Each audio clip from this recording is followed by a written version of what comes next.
seat to stand. At the center of this political banditry is the motor park brand of politics, nurtured by the old brigade politicians, and in recent times by President Bola Tinubu.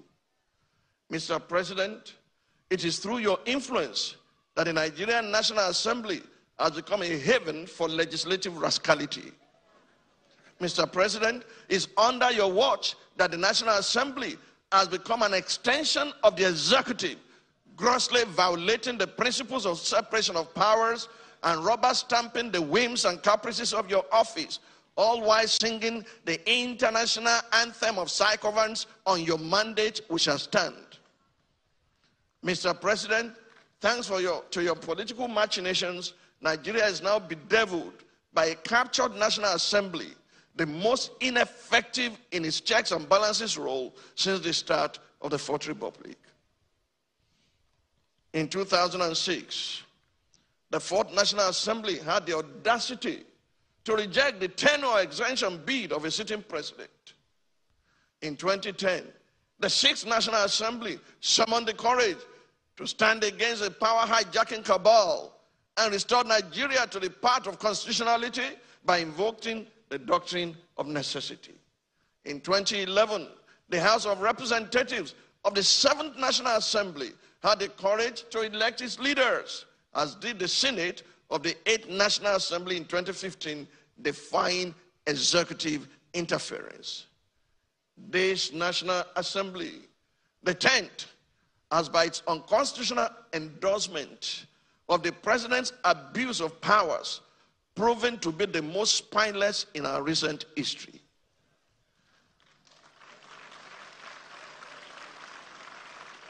Through its actions and inactions, the National Assembly has in effect become the 48th member of the president's cabinet. While a cabinet minister by the name of Wike, is it Wike or Wike or Wakeep?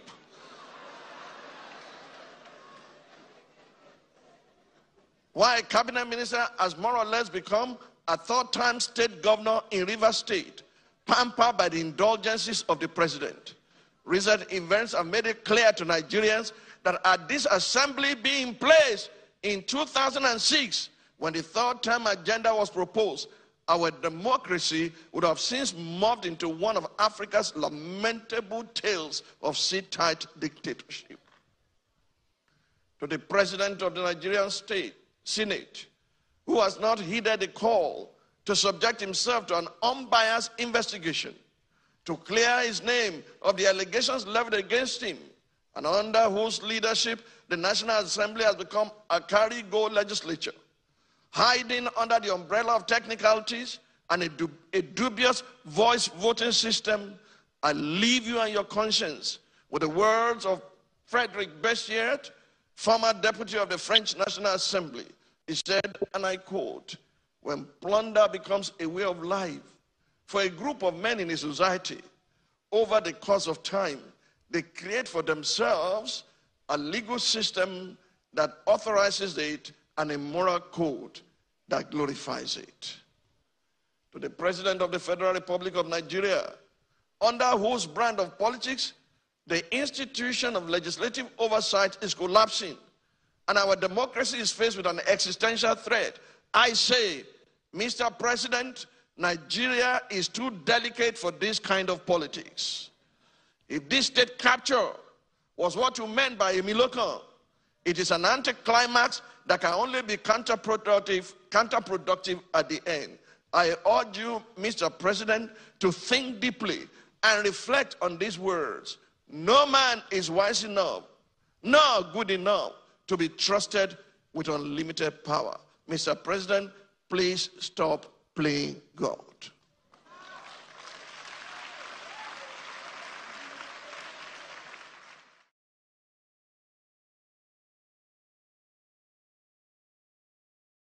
Can Tunde Bakare still be seen as a government critic after visiting President Bola Tinubu? Tunde, there's something, Mr. Mike, what we are doing here, look at the platform we are providing for us to channel our opinion on governance, on the building. We are not insulting government. Anybody who has who has believed in this nation can come up and say one or two things that will move this nation forward. If Tunde Bakare has done that, I don't owe anything against him. He's doing what I'm doing here. That's what he has. Probably you have access to Mr. President to tell him one or two things. Hello, Mr. President, what about looking at the nation building in this social area in this way? It's an advice. Mr. President can take it, he can disregard it. So what he has done, I don't see anything bad in it. For going to Mr. President, which I don't have the opportunity to do, and talk to Mr. President. Mr. President, these are the reality on ground. Irrespective of what you are hearing from your people who surround you, these are facts. Tunde Bakare stand a better chance of saying more things to government because he has congregation that's leading membership of his church, and they cut across different strata of the of the society, poor, rich, and highly placed. So he has statistics of what he can give to President. Hello, sir. These are the reality on ground of this nation. Can you touch social areas to social areas? It's like for Mr. President to either take his advice or disregard it. So Tunde Bakare, I have not seen anything bad in what he has done. Being a social critic of the government, I believe what he has done. I don't know what he has gone there to do anyway. Maybe to see for his personal interest or to speak to the president about nation, state of nations. Yeah, gentleman, can his comments on the state of the nation still be respected, especially his criticism of President Bola Tinubu's his visit to the president? Sure. Tunde Bakare is Nigerian. He has every right to pay such visits. He calls it a private visit, and even when the press approached him to know the details, he said he wants to respect whatever conversation he had with Mr. President and want to leave it at that. One thing I know Tunde Bakare will do in that private visit, that he will tell Mr. President the truth in terms of the situation of things, in case if the president pretend not to be in the know of the true situation of things. I know Bakare will tell him the truth in that private conversation. So for me, I have no worries about that. That visit is in order. He visited him and he must have expressed some of his displeasure when it comes to governance generally and the state of things as a people. Michael. All right, let's quickly move down to the challenges of President Peter Obi. I'm already calling him president. Okay. Yes. We hope God grants it. Yeah. Prophetic word from Michael. Yes. You have a right to on city stand. Yes. Let's look at what he's currently facing as regards coalition. Of course, you've been hearing news that Atiku told him to deputize him. Peter Obi is saying he doesn't want to deputize, he doesn't want to stand as vice president, he wants to contest alone. Yes. But can Peter Obi win the 2027 election, or is just chasing a political illusion? If the institution of electionary process in Nigeria was to be made free and fair, to be truthful to the yearnings and aspirations of Nigerians, Mr. Obi can win. Don't forget that it was even one day said that he won the election, but because of the institutions and the instrumentalities of electionary process in Nigeria, it's not free and fair. It's not to protect our express franchise at the polling booth. I don't think he will win. Yes, because the INEC is not loyal to Nigerians. The cohesion institution, police, army, and the rest, they are not going to provide safe and enabling environment for all parties to play their policies. For voters to vote, and then let true results come out. And then when you say you are not agreeing with the result declared, when you now go to the judiciary, is the judiciary free? So because of all this institution of electoral process in Nigeria that's not free and fair to Nigerian interest, I don't think he will win.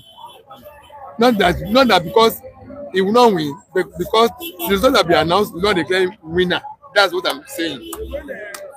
You see, in US, did you see Democrats going to contest the election against Trump? They did not go. In UK, did you see conservatives going against Labour and contest the election in the court? They did not do so. because the process of election, everything was clean, clear, and truthful. In Ghana here, don't forget the incumbent power lost to opposition. Did you see the incumbent going to court and contest the did not, because the electoral process was free and fair.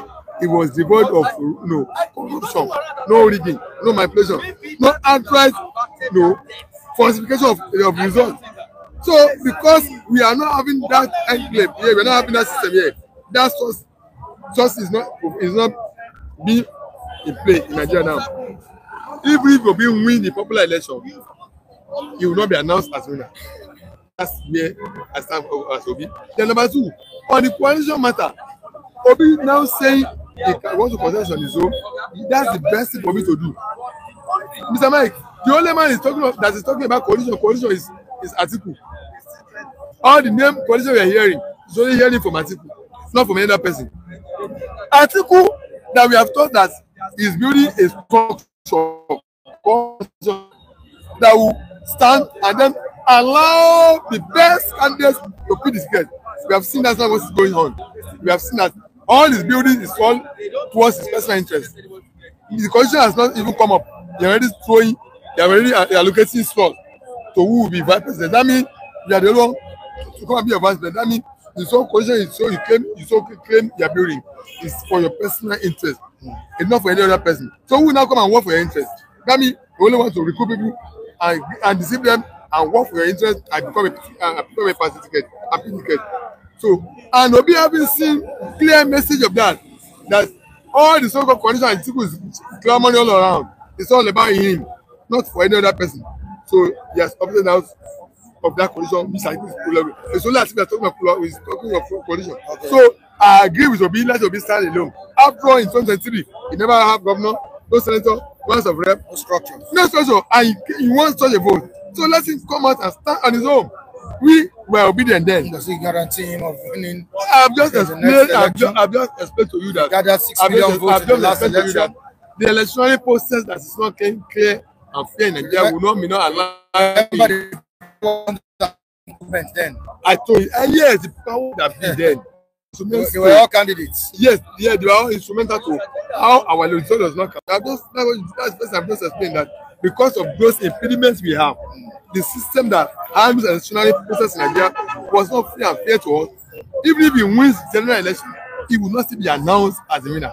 So, but thank God he has told Atiku that he's not going to be vice to anybody. But let me tell Obi that he's still the coalition around him. If it's possible for him to be a coalition to add to his own structure, it's not embarrassing. After all, but it's all about plus, not minus. So if he's able to be a coalition that will add to what he has gotten already, it's a plus for him. But for not supposing Atiku to oil his interest, it's good for him. All right, thank you. Michael, don't you think Obi will be giving Tinubu a cheap chase if he stands alone to contest against President Bola Tinubu in 2027? Definitely, I think he needs a lot of other blocks to align with him if he's going to have any significant edge in the next general election. The APC that we see today was a product of coalition. I think in July 2013, APC was formed. 6th of July 2013, APC was formed. Block of CPC, ICN, ANPP, a part of ABGA. Exactly, the new PDP also was part of that block. So the present APC was the product of coalition. So why not? The more the merrier, they say. So I expect him to still consult more in terms of bringing on board people of thoughts. People that really have vision for this country. See, for me, it's not about just having a coalition and all of that. As I said, the present APC was a product of coalition, and I was just going through their blueprints as at 2013. You'll be surprised that APC had a blueprint. It's about 40 pages of blueprints that they said they are going to do. Countless number of things were written into that in that journal. and I doubt if they remember any of it as we speak. But I was looking at it. Part of their core area was going to be national security. I was going through the project a few minutes ago. National security was part of what they are going to take very seriously. And as we speak, people are still being killed needlessly in their own states. As we speak, we have Nigerians in IDP camps in their own country, when the nation is not really at any conventional war, as it were. So, as we speak, communities are being taken over, Michael. And it's a party that told us that national security will be a major priority. The document is online. Anybody can check it. About 40 pages. That's at 2013 when they drafted it. So it is not enough for people to come together. For me, I think Nigerians must begin to build a new block of politicians. This crop of old guys are failed the nation. Let's put it straight. We must. It's not going to be a day's job. I understand. We must begin to look at new breeds, with new mindsets of politicians, to begin to come on board. And that is why we cannot afford to lay by. Let people join political parties. Let people. You cannot be selected in a system that you are not part of. It's not going to happen, regardless how passionate that you are. So be part of it. We know the parties are messing up. Join one. Join the one that you believe in and all of that. Be part of a system. That is the only way. You cannot sweep a building. You cannot sweep a room while standing outside of the room and all of that. You need to go in to effect a change and all of that. So somebody wrote to me now that Michael, you see, let me just tell you the fact.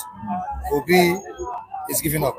He's already giving up. He knows he will not win the election. He knows. That's what the person said. But I'm putting it to you now, Mr. Lagide. Has Obi truly giving up on rescuing Nigeria from our current challenges? Mr. Mike, like I said, Obi has not given up. The only problem we have is truthfulness of the electoral process. That's the only problem we are having. If the electoral process is being truthful, the process from arrival for the polling booth to announcement of the final result is truthful. Then, I mean, who have this problem? There's some people who have cornered, they have captured the states, they have pocketed the states, they have pocketed all the institutions of redress, of conduct of election. And if you say want to go to redress because of law, that redress institution to have been pocketed. Then we are not left with only one option, Mr. Mike, which has the dire consequences. Is either we go on the vote or the revolution or resistance or active involvement, like what my co-speaker just spoken about. Active involvement, not keeping quiet. That's why I've chosen. I said, there are three things. I always do two. Always speak out like I'm doing. It's sacrifice for me, and I always go and vote. Whether they will rob that vote or not, I will go and cast my vote. I'm not a member of political party, but that process I will always exercise it. That continuous involvement, that continuous engagement, that participation in it. By speaking up, which you have provided this platform for us, by God's grace, we are a job-led citizen. We go from this level to global level. That's why I call it global citizen. And going and participating, go do your election, go and vote. Those two things I will not participate. I said the third I will not participate is rioting. I will not protest because these people they have no part of Nigerians. It doesn't exist then because we're not there by them. So that's so as far as is concerned, that was causing this problem we have. Suppose we have a true electoral system that will announce our result from the public. So it's not giving up. They activate the race. So now, and as well as going to continue, Michael described to that as this young man, this vibrant man giving up on his ambition. No, not at all. Is he really? You see him as someone that has given up? No. Looking at what this person sent to me. Yeah, I don't think he's giving up. Because I believe he's meant to rescue Nigeria through this coalition. It's a challenging process, if you ask me. He's going through a lot of hurdles. We must admit. But I don't see him giving up, especially towards the next general election. I think he planned to pull through. I believe he should consult widely the more, see how much people he can also, or blogs that he can also pull towards himself, and that's all of that. Effort. Exactly, exactly. Yeah. But I don't see him giving up. They definitely are advising him not to jettison the idea of coalition, No, right? not this time, Michael. Not this time. He needs it. Yes. Collective opposition to win President Bola Tinubu. Exactly. Thank you so much. Mike. Thank you. Obi, whether it will be as soap, for me, it will be a soap. The only thing is that only praying for Obi to come to PDP, let Atiku retire. Those who are moving out to APC, let them go, no problem. So Obi will come and put PDP. Because the PDP has structure already. Because he has the people. So yes, Nigeria is looking for somebody like Obi with El-Rufai. Yes, El-Rufai, because I don't trust vice, right? Yes, as a vice. El-Rufai as a vice. And Obi as president? Yes, because the South has 4 years. So I believe they are working on that. But well, you once said that Atiku as vice, now Obi as president. Now. But now the way I'm seeing it, if Obi is moving out, I mean, you know, people are. You see, the problem is that this politician, some of the people always deceive them. They don't look. If both of them come together, look at power from Tinubu. But now people are betting Obi should stay on his own. If he stay on his own, he can't. I don't think. No, Mr. He can't stay on his own. But the only thing is that let him come under PDP. Let Atiku go arrest, and let those who are going right before you know, those who went to APC come back. We want to come power from APC. That's the only way. That's the only way to do that. Mr. Lucky, listen. Peter Obi said that he's not desperate to collect that power. Political language. No, whether political language or not political language. Wait, let's watch the record about Atiku and Peter Obi. Is it somebody Peter Obi can be the vice president? And you know that in Nigeria here, you are a vice president, you are just figure. You cannot come outside and speak your mind. The best thing that let Peter Obi stand his own. Are you getting me? Let Peter Obi stand his own. Or if PDP need Peter Obi, let Peter Obi be the president, let Atiku be the vice. Let all them match together if they want like that. But I see that they cannot be possible. Atiku will have been for 8 years. Is it going to happen? Don't forget, Obi is a son of a godson of Atiku. You know that. So leave that area. What we need is that let's anyhow want to move power for APC. This shall have only 4 years. 4 years. And Nigeria are shouting for Obi to come. Let it come from PDP because Labour is already scattered already. No matter how you defect, it will not save you. PDP telling APC this. No matter the defection, it will, yes, they will come save back. APC. If Obi come back to PDP, they'll come back. They know Obi has the market already. Even the obedient supporters, Labour Party members who are come to PDP, right? South, Southeast, even this half of Southwest, middle bed, something north, Obi will clear everywhere. And are the stakeholders in PDP ready to make Obi? That is the problem. Let me give you an example now. Yeah, the stakeholders are ready. Like people like people like the only person that is even tried who has the money, has the people, is Atiku. That's the only way. He has been there. So if Atiku should go ADC or SDP, let him go there. And let Obi come. I think it's better for the PDP. Yes. But that coalition, the way it's going now, that coalition, they want to see how either El-Rufai or Obi come together, and it's good to go. Because these 4 years of this Ababa, we can't continue it, sir. Blood is running out on our eyes, sir. We are dying, except those who are eating under him. We are dying. Otherwise, if Tinubu spend another 8 years, if the Northerners come, we are going to, the South people suffer most. Well, good morning, good evening, and good afternoon. Wherever that we are, remain blessed. This is what I want to say. Let us go back to 2021, when Muhammadu Buhari was the president of Nigeria. Do you know what they bring that time? They want this thing to become in Southeast not in Southwest. But what the Barit is Ahmed Tinubu. By then, the whole party have already said, if the APC wanted to bring someone from the Southeast to become their own presidential candidate, as Atiku heard that, Atiku said, okay, if that should be the case, I will withdraw. Yes. And PDP said they will bring somebody from Southeast to become the president. But along the line, Jagaba from nowhere come out. Start to be campaigning by 2021, not 2022. It start to do a campaign from 2021. Before middle of that 2021, it come out say, it is my own turn to rule. Does it mean that you want the unity of Nigeria? Let us ask ourselves the truth. It did not need the unity of Nigeria, Let us say, INEC is another. They say they are independent, but they are not independent. They are independent from what? But in reality, they are not independent. They are the one that are causing problem in this nation. If they do the right thing, no matter whoever that win, have already will let them stand on. So to come to Obi, yeah, if Obi can, as of now, we cannot stand of Obi because we don't know what is going on with their meeting. I cannot say this is the stand of Obi, or say Obi is out of Labour Party or not, or say Obi will be in match with Atiku or other party. I cannot say because they haven't concluded.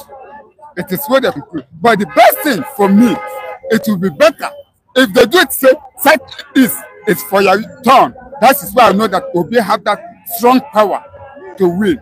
But if they're not doing it that way, the best thing for Obi to emerge with someone so that they can take away the power from Ahmed Tinubu. All right, former Senate President Bola Tinubu has said it all that the party will bounce back. Do you see PDP bouncing back anytime soon?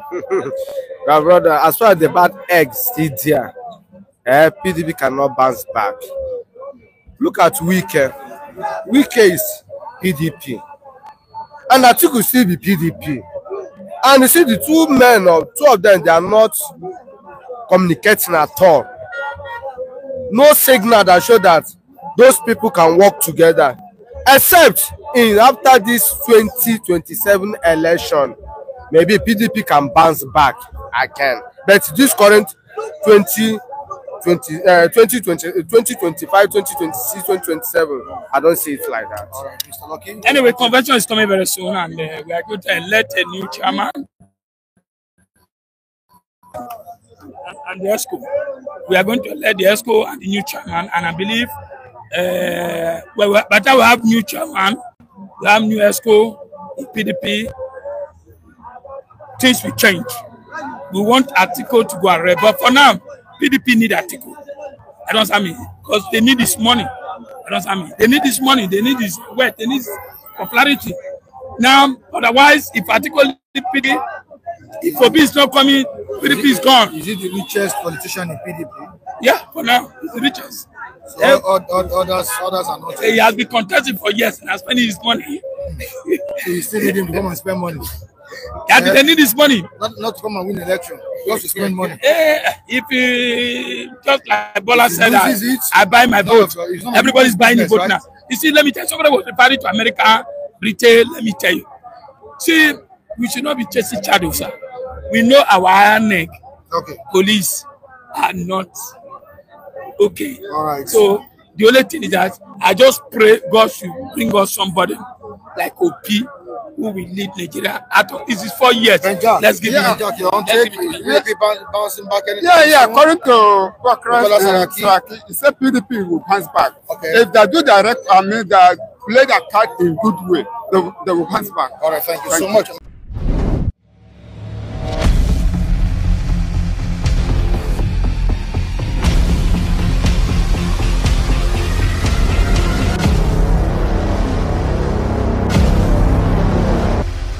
City Stand.